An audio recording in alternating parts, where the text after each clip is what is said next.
Hello everybody, today in front of me I have Nokia G11 smartphone, and let me show how you can enable and manage the keyboard clipboard on this device. So first of all, you gotta, launch the keyboard basically anywhere. I'll use this convenient Google search bar widget for it. Next, once the keyboard is opened, just look for this very icon that is responsible for the clipboard itself.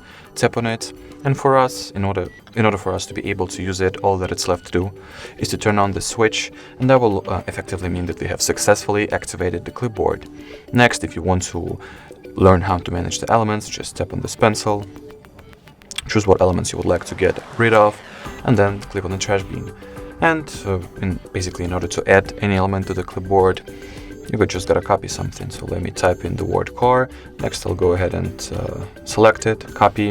And if I'll open the clipboard once again, I'll see that the car element has been successfully added to it. And basically, from now on, in order to use any element from your clipboard, just tap on it, and it will be successfully pasted. Alrighty, so that was it for this video. Thank you so much for watching, and bye-bye.